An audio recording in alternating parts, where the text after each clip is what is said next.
Baik pemirsa, sebelum nanti kita akan lanjutkan kembali perbincangan dengan para narasumber, masih dengan Pak Kiai Haji Kholil Nafis, kemudian juga Bang Mardhani Alisera, serta Pak Abdul Qadir Jailani. Kami bawa Anda terlebih dahulu untuk bisa mendapatkan informasi terkini bagaimana gambaran suasana saat ini yang sedang terjadi. Rekan kami, Hussein berasal di jalur Gaza, Palestina, ini akan mengabarkan untuk Anda. Assalamualaikum warahmatullahi wabarakatuh, selamat malam Mas Hussein, waktu Indonesia. Waalaikumsalam warahmatullahi wabarakatuh. Selamat siang waktu Gaza, Palestina. Baik, Mas Hussein, informasi yang terakhir kami tahu adalah bentrokan ini kembali terjadi, tepatnya Sabtu malam waktu Palestina. Mungkin bisa digambarkan setelah bentrokan dahsyat tersebut terjadi, bagaimana kondisi hingga saat ini? Ya, sampai saat ini kondisi di wilayah Palestina, terutama di Al-Quds, Yerusalem, masih mencekam setelah 2 hari terakhir umat Islam Palestina yang sedang melakukan ibadah puasa, sholat tarawih, dan i'tikaf di Masjid Al-Aqsa. Mereka mendapatkan serangan brutal dari pihak kepolisian Zionis Israel yang membubarkan mereka dengan melontarkan granat, tembakan peluru karet, dan berbagai senjata lainnya. Dan sampai hari ini kondisi masih belum kondusif, bahkan sampai detik ini berita yang saya dengar bahwa pihak pendeta-pendeta Yahudi di Israel sedang menggalang massa untuk melakukan aksi penyerbuan besar-besaran yang akan dilakukan besok hari Senin tanggal 10 Mei bertepatan dengan 28 Ramadan, penyerbuan masuk ke dalam Masjidil Aqsa. Baik, siapa saja ini yang saat ini sedang berunding ataupun menggodok rencana penyerbuan besar-besaran ini, Mas Hussein? Suaranya terputus bagaimana? Siapa saja yang terlibat atau siapa saja yang berunding merencanakan penyerbuan besar-besaran ini, Mas Hussein? Nggak jelas suaranya, mohon maaf. Baik, Mas Hussein bisa mendengar suara saya sekarang? Sebentar. Sudah bisa mendengar Ya, suara saya? coba lagi. Mas Hussein sudah bisa mendengar suara saya? Ya, sudah bisa. Baik, Mas Hussein tadi menceritakan akan ada rencana penyerbuan besar-besaran. Mungkin bisa bercerita juga kepada kita lebih lanjut dari informasi yang Mas Hussein dapatkan. Siapa saja yang terlibat yang saat ini sedang menggodok rancangan acara ini ataupun bentrokan ini? Ya, acara ini digagas oleh para imigran ilegal yang Israel, terutama mereka yang beraliran radikal di wilayah Israel, dan mereka mendapat dukungan dari rabi-rabi atau pendeta-pendeta Yahudi serta dukungan dari pejabat sekitar untuk melakukan aksi tahunan. Aksi ini dilakukan setiap tahun dan kali ini bertepatan dengan bulan Ramadan di mana ribuan umat Islam Palestina sedang melakukan i'tikaf di dalam masjid.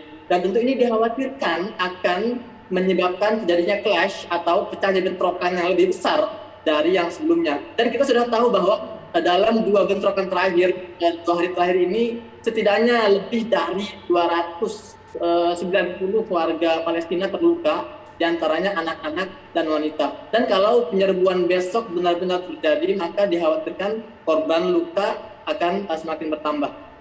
Baik, mendengar kabar seperti ini, Mas Hussein mungkin bisa mendapatkan informasi juga apa reaksi, apa tanggapan dari warga Muslim yang tinggal di sana dan juga tinggal ataupun juga beribadah di Masjid Al-Aqsa.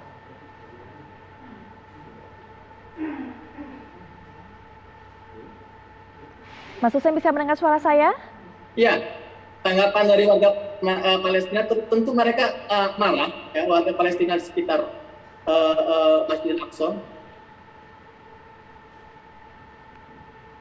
Dan mereka menyeru kepada lembaga-lembaga hak asasi manusia internasional untuk berdiri bersama mereka. Mereka juga menyuruh kepada para pemimpin dunia termasuk Indonesia untuk bisa membantu mereka dalam melewati masa-masa seperti ini, karena mereka saat ini sedang menjadi target terorisme dan target intimidasi oleh pihak penjajah, sementara mereka tidak merasa ada pihak-pihak luar yang bersedia membantu mereka, mendukung mereka agar mereka bisa menghadapi, paling tidak mereka bisa menjalankan Ramadan tahun ini dengan khidmat dan khusyuk layaknya umat Islam yang sedang menjalankan Ramadan di luar Palestina.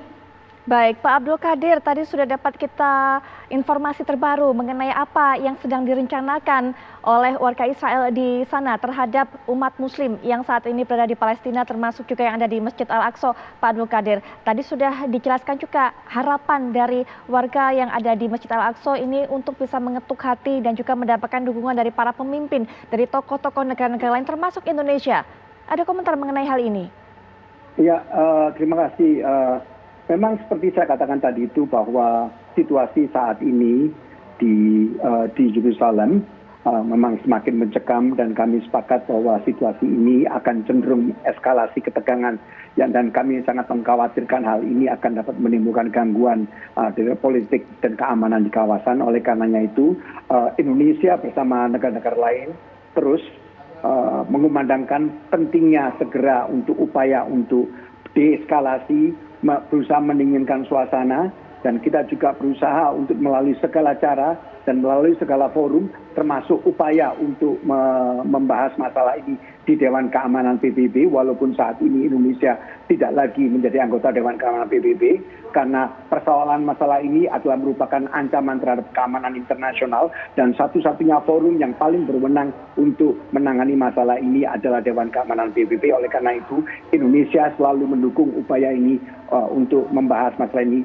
guna menghentikan langkah-langkah Israel. Apabila diperkenankan, saya ingin juga menambahkan, menyambung dengan diskusi yang tadi sebelumnya mengenai langkah-langkah apa yang sudah kita lakukan dan kemungkinan kita untuk melibatkan non-state actor. Saya ingin perlu tegaskan di sini bahwa sebenarnya Indonesia bersama-sama pemerintah Indonesia bersama-sama Majelis Ulama Indonesia telah mendorong untuk mendirikan kesepakatan untuk membangun rumah sakit di Hebron. Di sebuah tanah kalau tidak salah seluas 4.000 meter. Itu suatu proyek yang besar di mana hampir menelan dana $6,7 juta dan di mana Majelis Ulama Indonesia berkomitmen menyumbang sebesar 5,9 juta dan sisanya akan ditanggung oleh pemerintah kota Hebron. Ini merupakan suatu langkah atau wujud di mana non-state actor itu berperan cukup aktif dan tidak hanya itu saja.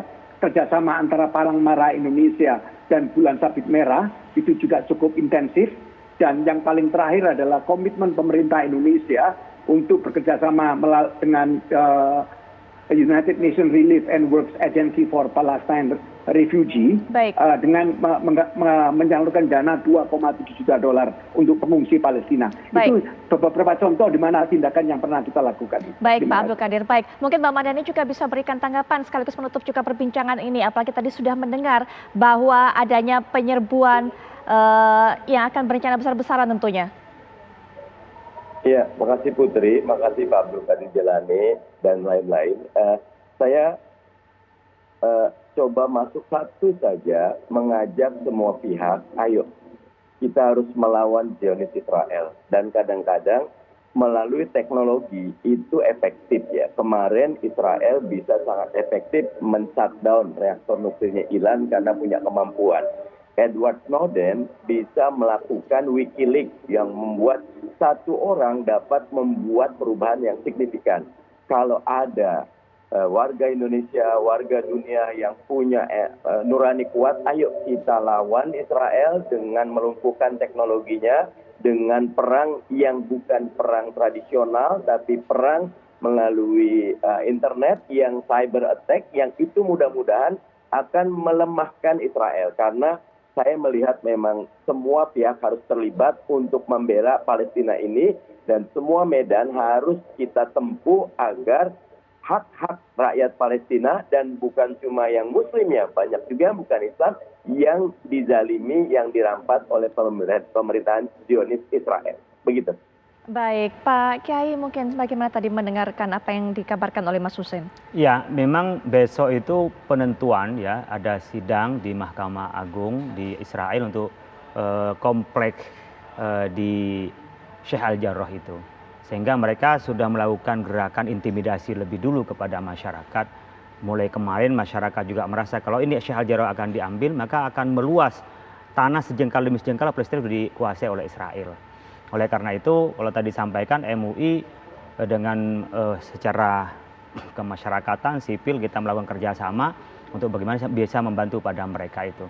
Saya pikir perlu diupayakan oleh pemerintah kita adalah two state solution itu. Jadi kita dibikin dua negara dan sementara ini kita hanya mengakui pada Palestina bukan pada Israel.